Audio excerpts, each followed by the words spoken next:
All right. So you sent over some audio excerpts Yeah. about secret space programs and alien encounters. Hmm. And it sounds wild. Are you ready to dive in? I am very intrigued. Where do we even begin? Well, this presentation is by a guy named Corey Goode, Okay. and he says that he's had firsthand experience Wow. with these secret programs. Okay. So let's see what we can unpack from all of Uh-huh. this.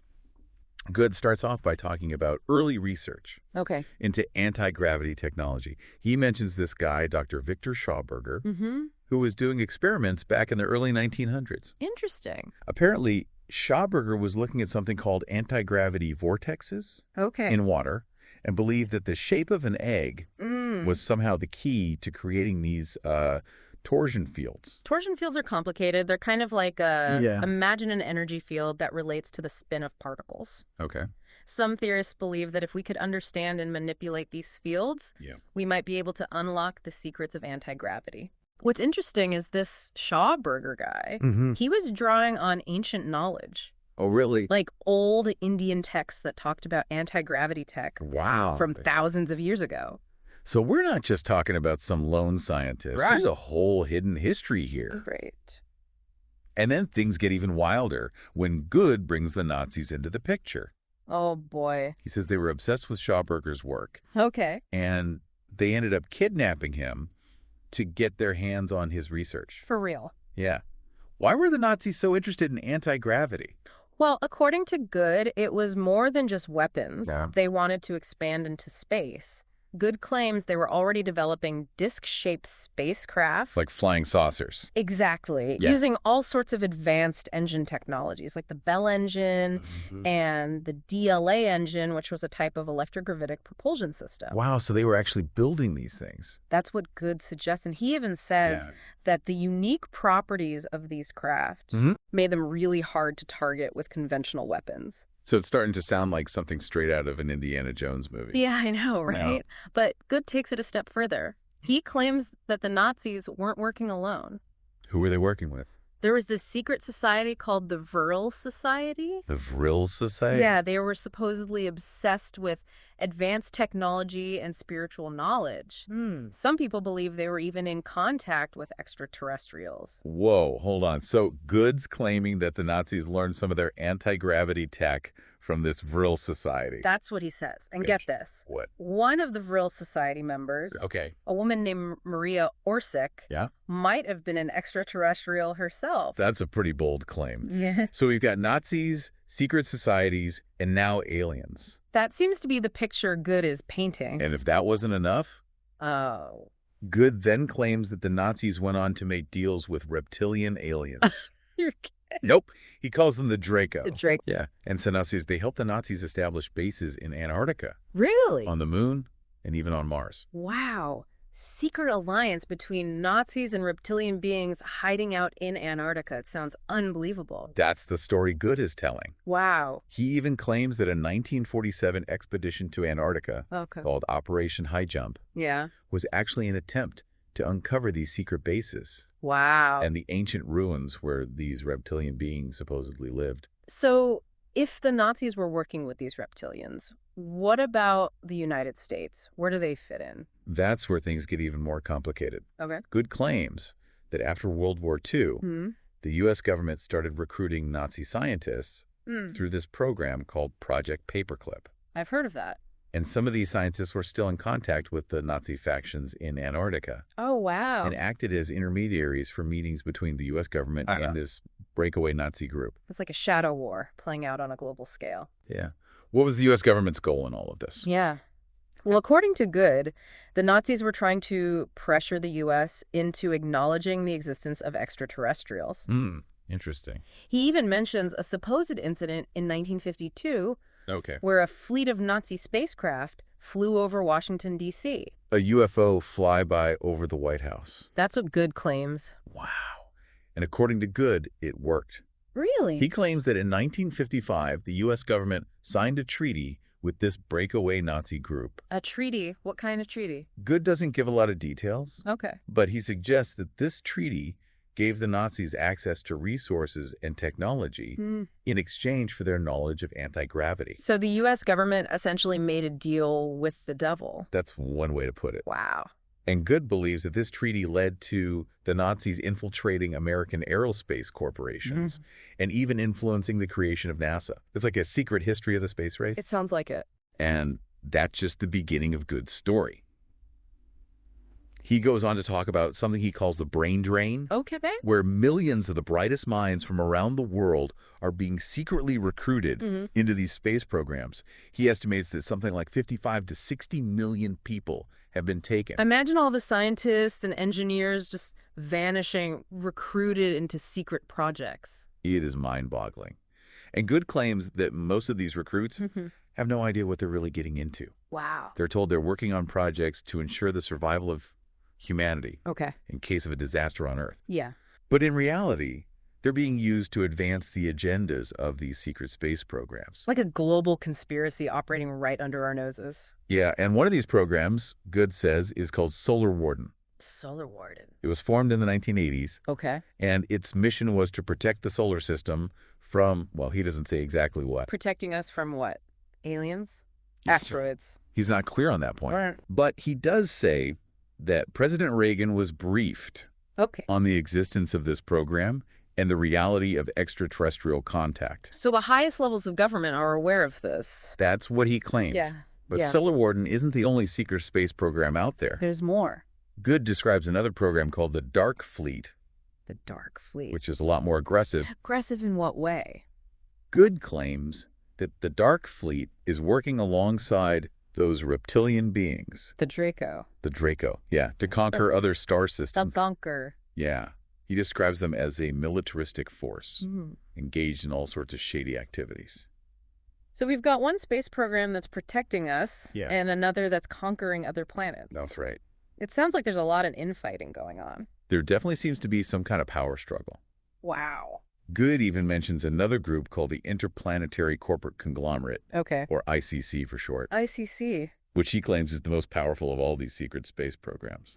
What makes them so powerful? According to Good, they control most of the advanced technology and are engaged in trade with over 900 different extraterrestrial civilizations. Over 900. That's a lot of aliens. And here's where things take a really dark turn. Okay.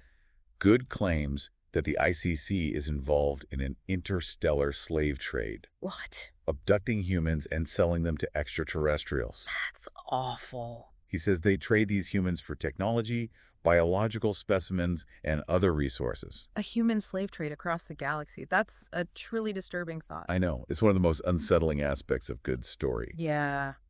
But he doesn't stop there. He goes on to talk about these giant spheres that have been entering our solar system. Giant spheres. Yeah, starting in the 1980s. Like spaceships. That's what it sounds like.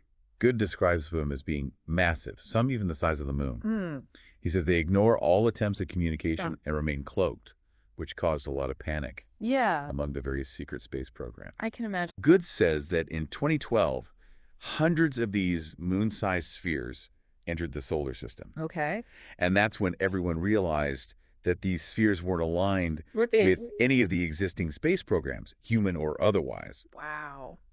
They were something entirely different. It sounds like the arrival of these spheres marked a turning point Yeah. in this whole secret space saga. And that's where Good introduces us to a group of extraterrestrials he calls the Blue Avians. The Blue Avians. He describes them as being benevolent, highly advanced beings that are part of what he calls the Sphere Being Alliance. The Sphere Being Alliance. So these Yeah. spheres aren't just ships, they're actually beings. That's what Good claims. Yeah. He says the Sphere Being Alliance is made up of 5 different extraterrestrial races, Okay. and they're here to help humanity through some kind of major energetic shift that's happening. Cosmic shift. What kind of shift are we talking about? Good is a little vague on the details, Okay.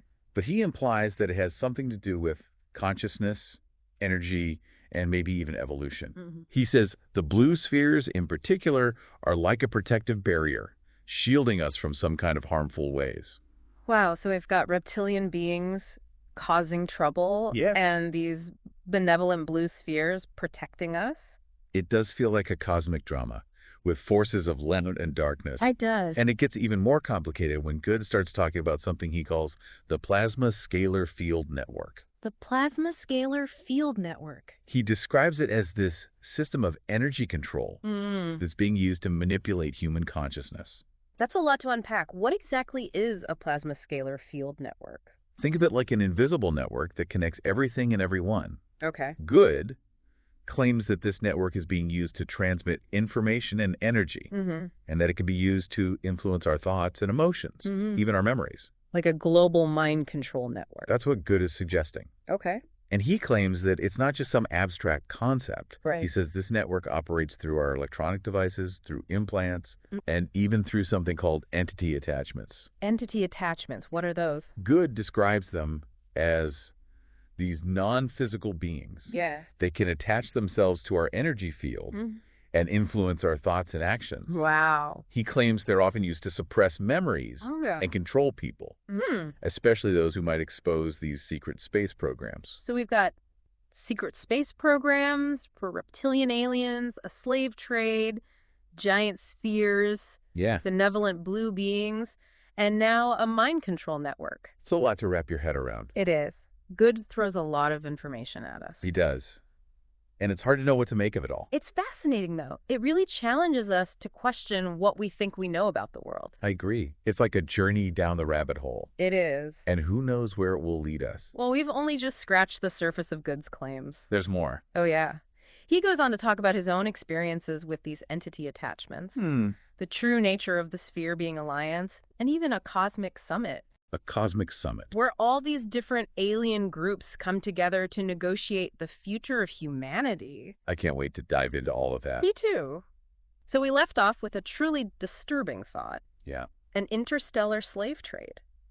A lot to process. I know, it raises so many questions about the ethics of these civilizations and our own vulnerability. It makes you wonder about the motivations of these other extraterrestrial groups. Yeah. Are they all complicit in this trade? Yeah. Are there some that oppose it? It's hard to say based on Good's account.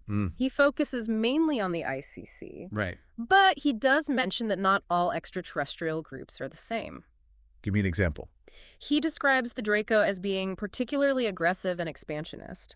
Okay. They seem to operate from a very different set of values. Compared to, say, the Blue Avians. Speaking of the Blue Avians, I'm still trying to wrap my head around the idea of those giant spheres. Oh, yeah. Good claims they're not just spaceships, but actual beings.